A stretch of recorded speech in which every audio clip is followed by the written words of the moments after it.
Officer कैसे बनते हैं और इनकम टैक्स ऑफिसर की क्या क्या एलिजिबिलिटी होती है, क्या पावर्स होती हैं और सैलरी कैसी होती है और किस एग्जाम से हम लोग इनकम टैक्स ऑफिसर बनते हैं। और इस पूरे वीडियो में आपको सारी इन्फॉर्मेशन देने वाला हूँ, इसकी क्या सैलरी होती है और किस किस फील्ड में हमको काम करना होता है, ऐसा कौन सा एग्जाम है जो हमें देना पड़ता है इनकम टैक्स ऑफिसर बनने के लिए।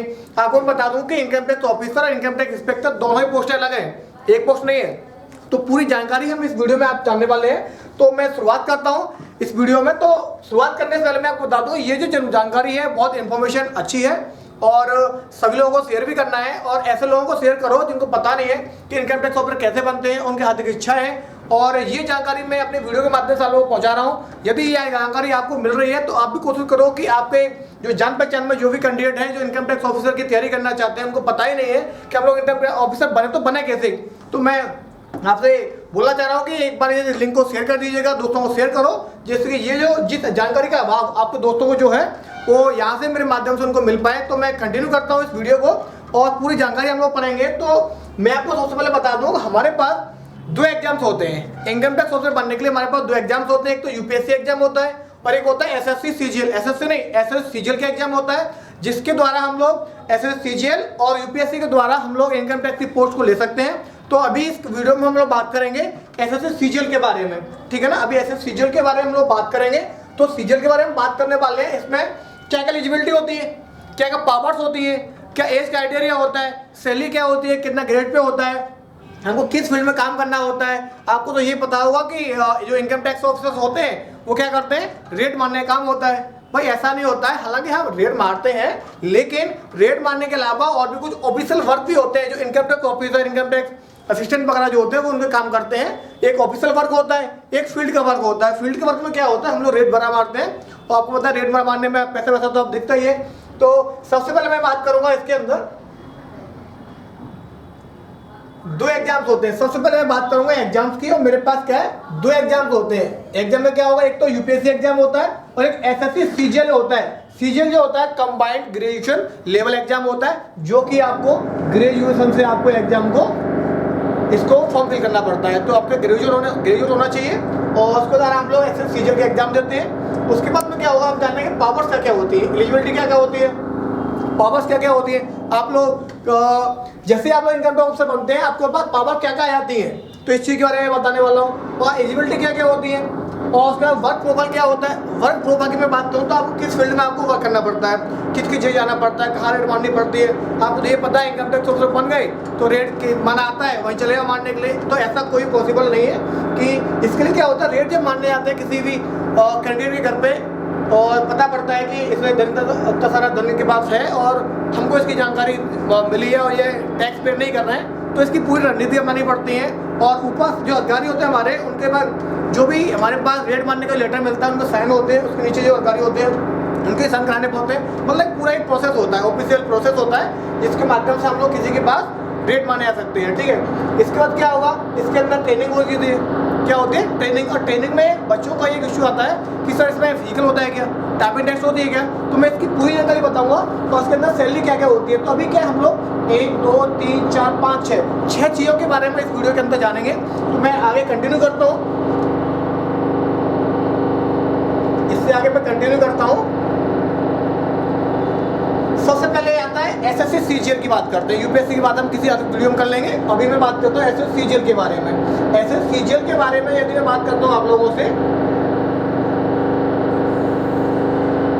तो क्या होगा, एसएस सीजीएल के अंदर हमारे पास 4 एग्जाम्स होते हैं। कितने, 4 एग्जाम्स होते हैं। अब क्या किया, पहला एग्जाम तो आप प्री था, पहला एग्जाम आप प्री क्वालिफाई किया, उसके बाद में आपने मेंस क्वालिफाई किया। उसके बाद में क्या होता है, एक एग्जाम होता है टीयर 2। अब टीयर 2 एग्जाम क्या होता है, आप कुछ बच्चों को पता रहता है सर इसमें इंटरव्यू होता है क्या, इंटरव्यू होता है क्या। और मैं आपको बता दूं कि सबसे पहले जो इनकम टैक्स की जो पोस्ट है, इनकम टैक्स की जो पोस्ट है आपकी, इनकम टैक्स वाली जो पोस्ट है वो क्या आपकी एक सी ग्रेड की पोस्ट है। और जब से बीजेपी गवर्नमेंट आई है, जब से बीजेपी गवर्नमेंट आई है, तब से क्या होगा, जो इंटरव्यू है वो क्या है कि ओनली ऑन ए ग्रुप वाली पोस्ट में अलाउ किए गए हैं, बी सी की पोस्ट में कोई भी इंटरव्यू अलाउ नहीं किया गया। आपको पता है कि किसी भी एग्जाम में, जैसे कि आप लोग पता होगा आए दिन पेपर लीक हो जाते हैं, खबरें आप लोग सुन ही लेते हैं, बच्चे भी बहुत परेशान हैं। तो क्या होगा, जब इंटरव्यू कराया जाएगा तो उसमें क्या होगा, आपको पता है ये पैसा वैसे तो मोस्टली किसी किसी रूप से लिया जाता है। तो क्या हो गया, बीजेपी गवर्नमेंट ने इस चीज को हटा दिया। तो क्या कहा कि भाई तूने मेंस क्वालिफाई किया है, मेंस क्वालिफाई किया है, इसके बाद में टीयर 2 देना पड़ेगा और डिस्क्रिप्टिव देना पड़ेगा। आपको क्या देना पड़ेगा, एक डिस्क्रिप्टिव एक एग्जाम होता है जिसमें एक ऐसे राइटिंग होती है, वो आप देना पड़ेगा जो जितना बेस्ट लिखता है और आप इसमें लिखना पड़ेगा। उसके बाद क्या होता है, टीयर 4 होता है। टीयर 4 में क्या होगा, आपको क्या होगा, डॉक्यूमेंट वेरिफिकेशन होगा। क्या होगा, डॉक्यूमेंट वेरिफिकेशन होगा। यहाँ तक ये प्रोसेस होगी आपको, ठीक है। इसके बाद में क्या होगा, अब नेक्स्ट टॉपिक पर आते हैं। इसके बाद क्या होगा, क्योंकि बच्चों को डाउट रहता है कि सर इसके अंदर इंटरव्यू होता है कि नहीं। मैंने बताया कि इनकम टैक्स की जो पोस्ट है वो आपकी कैसी है, एक सी ग्रेड की पोस्ट है, बी और ए की नहीं है, वो सी ग्रेड की पोस्ट है। और सी ग्रेड में आपका इंटरव्यू को हटा दिया गया है, जब से बीजेपी गवर्नमेंट आई है हटा दिया गया है। तो ठीक है, इंटरव्यू क्या होगा भाई, इंटरव्यू तो इसके अंदर नहीं होता है, ठीक है ना। इसके अंदर क्या होगा, इंटरव्यू इसके अंदर नहीं होता है। मैं बताता हूँ आपको अभी, इंटरव्यू इसके अंदर नहीं होता है। अब बात करते हैं फिजिकल। इसके अंदर फिजिकल होता है क्या भाई, इनकम टैक्स ऑफिसर के लिए कोई भी फिजिकल मैंडेटरी नहीं है, बिल्कुल नहीं होता है। ये एक ऐसी पोस्ट है जिसमें फिजिकल के लिए कोई भी एलिजिबिलिटी नहीं है कि आपको अंदर फिजिकल देना पड़ेगा। आप कैसे भी हो, चित्ती काट के, इतने हाइट के, मोटे, कैसे भी हो चल जाएगा, कोई दिक्कत नहीं। बात क्या होगा कि आपको सीजीएल मेंस और डिस्क्रिप्टिव ये क्वालिफाई डॉक्यूमेंट वेरिफिकेशन ये करने के बाद में क्या होगा, कोई फिजिकल टेस्ट नहीं होता है। तो आगे चलते हैं। और इसमें क्या होगा, टाइपिंग टेस्ट होता है क्या, टाइपिंग टेस्ट होता है, कोई भी टाइपिंग टेस्ट नहीं होता है इसके अंदर, ना फिजिकल टेस्ट होता है, ना कोई टाइपिंग टेस्ट होता है। ऑफिसर बनने के लिए हमारे पास कोई भी टेस्ट नहीं होता है। और मैं बताऊँ, असिस्टेंट जो होते हैं, असिस्टेंट इंस्पेक्टर जो होते हैं, उनके लिए टाइपिंग टेस्ट की एलिजिबिलिटी है इसके अंदर। अब मैं इससे आगे चलता हूँ। इसके बाद में बात करूँगा पावर्स क्या होती है, मनी क्या होती है, सोशल स्टेटस क्या होता है। पहली बात, पावर तो इतनी आ जाती है आपके पास में, आपके पास जो आई कार्ड होगा, आयकर विभाग का जो आई कार्ड आपके पास होगा उसकी बहुत वैल्यू होती है। जिस दिन से आप ज्वाइनिंग करते हैं, जिस दिन से आप इनकम टैक्स ऑफिसर के लिए ज्वाइनिंग करते हैं, उसी दिन आपका मोबाइल नंबर एक व्हाट्सएप ग्रुप में ऐड कर दिया जाता है। व्हाट्सएप ग्रुप में ऐड कर दिया जाता है जिसमें ऑल ओवर इंडिया में जितने भी स्टेट्स हैं, वहाँ पे जितने भी इनकम टैक्स ऑफिसर हैं, उनको आपको सभी को एक ग्रुप में ऐड कर दिया जाता है। तो जॉब लगने से पहले क्या होगा, आप लोग किसी को नहीं जानते थे, आपको भी कोई नहीं जानता था। जैसे आप जॉब करते हो, ज्वाइन लेटर आता है, जॉब को ज्वाइन करते हो, उसका क्या होता है, बहुत सारे इनकम टैक्स ऑफिसर आपके फ्रेंड बन जाते हैं, अच्छा खासा प्रोफाइल बन जाता है, ठीक है ना। उसके बाद बात करें मनी की। अब मनी की देखो, मनी की मैं बात करूँ, मनी दो प्रकार से होती है, ठीक है। एक तो सैलरी ग्रुप में आती है, क्या होती है, एक तो आपके पास सैलरी ग्रुप में आती है, एक डायरेक्ट पे होता है, एक इनडायरेक्ट पे होता है। इनडायरेक्ट पे की मैं बात नहीं करूँगा, इनडायरेक्ट पे की बात नहीं करूँगा, वो आपके ऊपर डिपेंड करता है। लेकिन डायरेक्ट पे में क्या होता है, जो आपकी सैलरी होती है, वो भी अच्छी खासी सैलरी होती है। अभी मैं मान लूँ कि इनकम टैक्स ऑफिसर के लिए सैलरी होगी लगभग 70 से 80 हज़ार के बीच में होगी, लगभग इतनी होगी, क्योंकि इसका जो ग्रेड पे होता है वो 4600 ग्रेड पे होता है। कितना होता है, 4600 ग्रेड पे होता है। तो 4600 ग्रेड पे की जो सैलरी बनती है लगभग 70 से 80 के बीच में बन जाएगी। समथिंग 4600 ग्रेड पे की जो सैलरी बनेगी वो समथिंग 72-73 हज़ार के समथिंग बनेगी। तो इसके अंदर दो तरीके होते हैं, एक तो होता है डायरेक्ट पे होता है, एक इनडायरेक्ट पे होता है। डायरेक्ट और इनडायरेक्ट होता है। इनडायरेक्ट पे से क्या होता है, आप रिजल्ट मारने जाते हैं, आपको पता है मोस्टली ऑफिसर जाते हैं, वहाँ पे एक अधिकारी होता है, उसके बाद जो छोटे छोटे ऑफिसर लगे होते हैं, जूनियर लोग लगे होते हैं, जो अधिकारी होता है ऐसे ऑफर करते हैं कि भाई पे इतना पाल पाला गया है, 10% 20% मैं आपको दूंगा, इसको कैंसिल करो। तो ये डायरेक्ट पे ये आपका ओपिनियन है कि आपको वहाँ से लेनी है नहीं लेनी है। मैं इसका कोई भी फेवर में नहीं हूँ, और भ्रष्टाचार तो आपको पता ही चल ही रहा है, लेकिन हर व्यक्ति ऐसे काम करेगा तो भ्रष्टाचार तो बहुत बढ़ जाएगा। तो मेरा मानना यह है कि ऐसे काम तो इनडायरेक्ट वे से जो सोर्स ऑफ इनकम को नहीं करनी चाहिए, ऐसा मेरा मानना है। लेकिन डिपार्टमेंट में जाओगे आपको खुद पता पड़ जाएगा कि डायरेक्ट इनडायरेक्ट वे क्या होता है, ठीक है। अब बात करें सोशल स्टेटस की बात करें। सोशल स्टेटस सामाजिक जो स्थिति है आपकी, और आपको जो फेस वैल्यू कैसी बन जाती है। सोशल स्टेटस की बात करूँ तो बहुत अच्छा बन जाता है। कैसे बन जाता है, मान लो आपको पड़ोस में कोई ठीक ठाक व्यक्ति है, ठीक ठाक इनकम कर रहा है, वो आपसे लड़ने से पहले 100 बार सोचेगा, आपसे लड़ने से पहले 100 बार सोचेगा कि भाई ये इनकम टैक्स ऑफिसर है, इससे पंगा लिया तो आप जानते हैं ऐसा ना रेट पड़वाते हैं फालतू में, और उसे पता रहता है, पड़ोस में तो पता रहता है ना तो कौन क्या कर रहा है कौन नहीं कर रहा है। तो ये एक सोशल स्टेटस है, जिस भी कॉलोनी में जिस भी जगह आप रहते हो तो वहाँ से हर व्यक्ति आपको वैल्यू करता है, हर व्यक्ति वैल्यू करेगा, उन्हें पता है। इनकम टैक्स की चोरी अधिकतर व्यक्ति करते हैं, सब नहीं करते मैं कहता हूँ, लेकिन अधिकतर व्यक्ति करते हैं। तो और एक तो बात यह कि ईमानदार व्यक्ति होता है, टैक्स पे कर रहा है, उससे तो कोई आपसे, आप चाहे इंस्पेक्टर हो चाहे कोई भी है वो डरेगा नहीं। लेकिन मोस्टली व्यक्ति क्या करते हैं, टैक्स को चुराने की कोशिश करते हैं, इसलिए वो डरता है। तो आपसे तो क्या उसको नॉर्मली वैसे बात करनी पड़ेगी, तो तरीके से उसको रहना पड़ेगा, ठीक है। इसके बाद हम बात करते हैं इसके अंदर एलिजिबिलिटी क्या होती है। इसके अंदर एलिजिबिलिटी क्या होती है कि इसमें एलिजिबिलिटी होती है, आपको क्या होना चाहिए, वो ग्रेजुएट होना चाहिए। क्या होना चाहिए, ग्रेजुएट होना चाहिए। ग्रेजुएट में आपको हो सकता है कि बीटेक किए हो, ग्रेजुएशन किए हो, तो क्या होगा,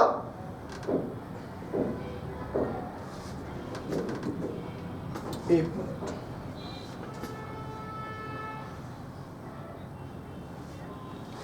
एलिजिबिलिटी की मैं बात करूं तो इसमें क्या होगा, एक तो ग्रेजुएट होना चाहिए हमें। ग्रेजुएट में आप चाहे बीटेक किए हो और बीएससी किए हो, तो क्या है, ये ग्रेजुएट के अंदर आती है।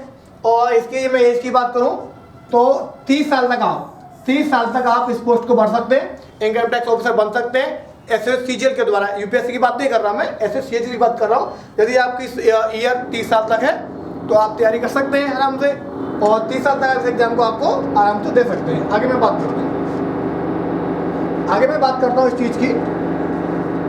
इसके अंदर जो होता है, जैसे हमने कहा ग्रुप सी ऑफिसर्स होते हैं, मैंने बताया भी आपको इनकम टैक्स के जो अधिकारी होते हैं वो ग्रुप सी की जॉब के लिए होते हैं, ग्रुप सी पोस्ट के लिए होता है, जिसमें जो ग्रेड पे होता है, इसमें जो ग्रेड पे होता है कितने का होता है, 4600 रुपये का होता है। और 4600 ग्रेड पे में लगभग आपकी जो सैलरी बनती है वो 72,000 की समथिंग बनती है। कितनी, 72,000 प्लस बनती है मंथली की। तो मैंने बताया था कि 4600 ग्रेड पे जो होता है वो 72,000 की समथिंग सैलरी का बनता है। और ये जो ऑफिसर्स होते हैं वो दो प्रकार के होते हैं भाई, एक तो असेसमेंट वाले होते हैं और एक ऐसा होता है नॉन असेसमेंट वाले होते हैं। असिस्टेंट वालों की जॉब क्या होती है, वर्क प्रोफाइल क्या होता है। नॉन असिस्टेंट वाले जो कैंडिडेट होते हैं उनकी वर्क प्रोफाइल क्या होती है वो मैं बताने वाला हूँ। अभी क्या होता है, जो असिस्टेंट वाले होते हैं, जो कि असिस्टेंट वाले होते हैं वो क्या करते हैं, वेरीफाइंग आईडी रिकॉर्ड करते हैं। जो भी आईडी रिकॉर्ड होते हैं, इनकम टैक्स के जो रिकॉर्ड्स वगैरह होते हैं, टैक्स पे वाले रिकॉर्ड होते हैं, वो क्या करते हैं, वेरीफाई करते हैं। पर टीडीएस क्लेम कैसे होता है, अब क्या होता है आपने बताओ, गवर्नमेंट तो टैक्स लेती है ना, और हमको और क्या करते हैं, ले ऐसा नहीं है टैक्स लेती है, टैक्स वो हमको लौटा दी भी है। टैक्स क्या है, वो हमको वापस भी करती है, वो वापस कैसे करेगी, क्या प्रोसीजर होता है। हो सकता है आपने सुना भी नहीं होगा कि गवर्नमेंट टैक्स वापस कर देती है, लेना देखा होगा आपने। अब कैसे करती है, जैसे आपने 5 लाख रुपए कमाए, कितने कमाए, 5 लाख रुपए कमाए, तो आपने 5 लाख रुपए का दिखाया कि भाई मैंने कुछ को इसमें से 2 लाख रुपए सैलरी बांट दी।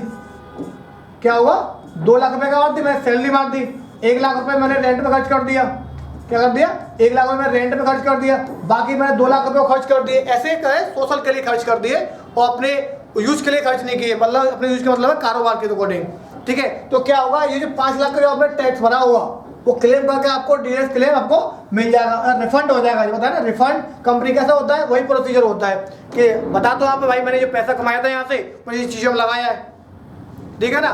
और आपको पता होगा कि बहुत से लोग टैक्स बचाने के लिए क्या करते हैं, बहुत सारे आश्रम होते हैं वहाँ लगा देते हैं, समाज सेवा के लिए लगा देते हैं। इसमें क्या होता है, हमारा टैक्स नहीं लगाया जाता है। तो मैं आगे बात करता हूँ इंडिविजुअल, ये कैसे कैंडिडेट होते हैं, पर्टिकुलर किसी कैंडिडेट की बात करता हूँ, पर्टिकुलर किसी कैंडिडेट की बात कर रहा हूँ। आप और पासों को देखते रहता है और उन पर भी ये लोग क्या करते हैं, निगाह रखते हैं पर्टिकुलर कैंडिडेट के ऊपर, कौन व्यक्ति टैक्स पे कर रहा है, कैसे जानकारी मिली है तो वो देख लेते हैं कि किसने पे किया है। वो सब क्या होता है, असिस्टेंट वाले काम देखते हैं। कौन, असिस्टेंट वाले काम करते हैं। मैं बात करता हूँ नॉन असिस्टेंट वाले कार्य कैसे होते हैं। नॉन असिस्टेंट वाले कार्य कैसे होते हैं, जो कि रेट मानने काम करते हैं। किसके, रेट मानने काम करते हैं, समझ में आ रहा है ना, रेट मानने काम करते हैं। और इनका फील्ड क्या होता है, रेट मानने का प्रोसीजर होता है। ऐसा नहीं है कि आपने मन में आया और रेट मारने चले गए, ऐसा नहीं होता है।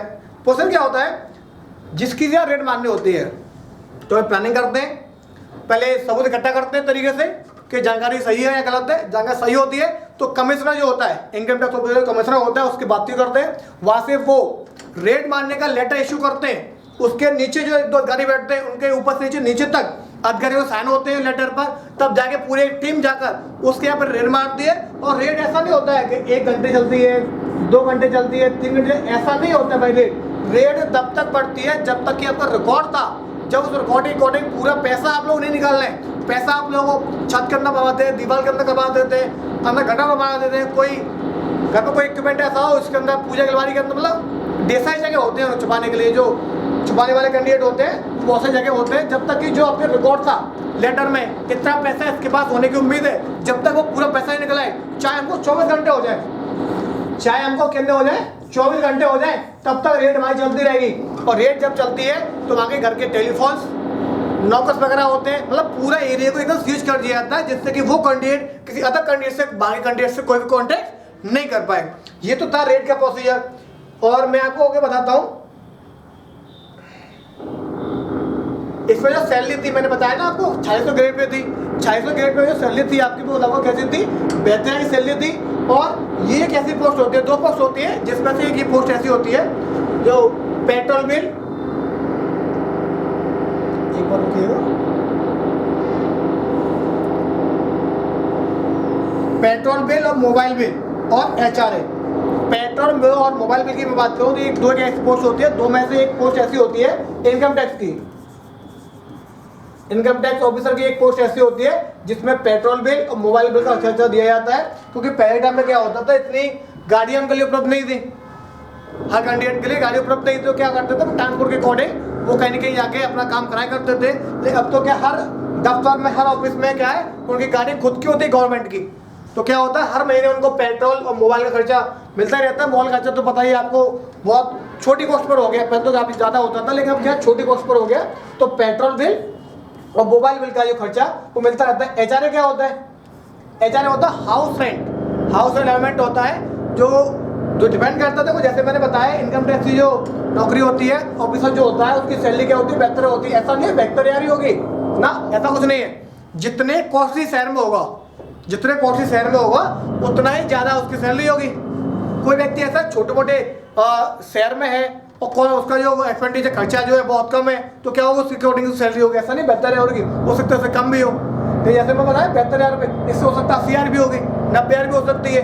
तो जिस क्षेत्र में उसकी ड्यूटी डाल दी गई है उसके अकॉर्डिंग वहाँ पर खर्चा कैसा है, शहर कितना कॉस्टली है, उसके अकॉर्डिंग उसकी सैलरी को डिसाइड किया जाता है। तो मैं बताया ना ये चीज़ इसके अंदर होती है। अब मैं अगला पॉइंट देखता हूँ कि भाई कुछ कंडीशन ऐसी होती हैं SSCGL के अंदर, वही एक ही एग्जाम दे के एक व्यक्ति बनता है इनकम टैक्स ऑफिसर, एक बनता असिस्टेंट बनता है। तो कैसे बनता है, जैसे कोई मान लो कोई व्यक्ति 700 में से एक व्यक्ति लेके आता है 640 नंबर लेके आता है, और एक लेके आता है 620 नंबर लेके आता है। लेकिन 640 वाले के लिए क्या होगा, इनकम टैक्स ऑफिसर बनेगी। 620 वाले के क्या होगा, वो टैक्स असिस्टेंट बन जाएगा। तब दोनों चीज़ें, ऐसा नहीं कि आप टैक्स असिस्टेंट बन गए तो आप इनकम टैक्स ऑफिसर नहीं बन पाओगे, बन सकते हो। देखो एक चीज़ मैं बता दूं आपको, इनकम टैक्स ऑफिसर और इनकम टैक्स इंस्पेक्टर दोनों अलग पोस्टेज है, दोनों ही पोस्टेज अलग है। तो ऐसा नहीं कि देखो यहाँ पे लिखा हुआ है, यहाँ पे लिखा भी है कि क्या होगा, इनकम टैक्स ऑफिसर और इनकम टैक्स इंस्पेक्टर दोनों की पोस्टेज क्या होती है, अलग होती है। मान लीजिए कि आप इनकम टैक्स ऑफिसर नहीं बन पाए, टैक्स असिस्टेंट बन गए, क्योंकि 620 नंबर थे, 620 से मान लो आपको टैक्स असिस्टेंट नौकरी मिल गई। चलो ठीक है भाई, ये मिलने के बाद में क्या होगा, 3 साल में प्रमोशन होगा। क्या होगा, 3 साल में प्रमोशन होगा। उसके बन जाओगे आप क्या, सीनियर टैक्स इंस्पेक्टर असिस्टेंट बन जाओगे। क्या बन जाओगे, सीनियर टैक्स असिस्टेंट बन जाओगे। उसके बाद कुछ टाइम निकला, उसके बाद में क्या होगा, 6 से 10 साल में आप लोग आ जाओगे इनकम टैक्स इंस्पेक्टर की पोस्ट पे आ जाओगे। किसमें आ जाओगे, इनकम टैक्स इंस्पेक्टर की पोस्ट पे आ जाओगे 6 से 10 साल के बीच में। ठीक है, इसका तो क्या होगा, एक इनकम टैक्स ऑफिसर होता है, 8 से 10 साल लग जाएंगे। 8 से 10 साल में क्या होगा, इनकम टैक्स ऑफिसर बन जाओगे। मैंने बताया ना कि टैक्स असिस्टेंट बन जाओगे, उसके बाद भी आप इनकम टैक्स ऑफिसर बन सकते हो, इनकम टैक्स ऑफिसर बन सकते हो। ऐसी कोई वो वाली बात नहीं है, प्रमोशन लेके बन सकते हैं। तो क्लियर हो रहा है ना। इसके बाद क्या होता है, यहाँ पे दिया हुआ assistant commissioner of IT, deputy commissioner of IT, joint commissioner of IT, additional commissioner of IT, ऐसी बहुत से पोस्टेज है। और मैं कहता हूँ कि यदि आपको यहाँ तक पहुँचना है, यदि आपको एडिशनल कमिश्नर ऑफ IT तक पहुँचना है, तो मैं कहता हूँ जिस किसी व्यक्ति की जो जॉब है लगभग 21 से 22, 23 मतलब 20 से लेकर 22-23 साल के बीच में लग जाती है, तो प्रमोशन ले लेकर आपको यहाँ तक पहुँच जाता है। ऐसा नहीं करना है 28 साल की उम्र में नौकरी लो, डायरेक्ट टैक्स ऑफिसर बनो, 650 नंबर लेके आओ, 660 नंबर लेके आओ, 700 में तो मिल जाती है। और मैं कट ऑफ की बात करूँ, सबसे ज़्यादा कट ऑफ जाती है, सबसे ज़्यादा कट ऑफ जो जाती है वो इनकम टैक्स ऑफिसर के लिए जाती है। तो ये पूरी जानकारी आप लोगों को मैं दे रहा हूँ, और ये वो जानकारी है जो मोस्टली आप लोगों को नहीं होती। बहुत से विद्यार्थी ऐसे होते हैं जिनको पता ही नहीं हम लोग इनकम टैक्स ऑफिसर कैसे बनेंगे, लेकिन उनकी बनने की इच्छा होती है। तो मैं आपसे एक उम्मीद करता हूँ ये वीडियो को आप लोग ज़्यादा से ज़्यादा शेयर करेंगे, और जिस कैंडिडेट को ये जानकारी नहीं है कि इनकम टैक्स ऑफिसर कैसे बनते हैं, तो ये जानकारी मेरे माध्यम से उनको मिल जाएगी। तो उम्मीद करता हूँ मेरी द्वारा जो जानकारी दी गई है एकदम आपको समझ में आई होगी। ये समझे कमेंट करें आप लोग, और मेरा वीडियो अच्छा लगा हो तो कमेंट करें, और ऐसे ही वीडियो आगे के जो वीडियो लेने वाला हूँ किसी टॉपिक पे लेकर आऊँगा। उम्मीद करता हूँ मेरा जो वीडियो पसंद आएगा, मेरा वीडियो पसंद है तो लाइक करना, दोस्तों को शेयर भी करना है। मिलते हैं आप सब नेक्स्ट क्लास के अंदर। Thank you.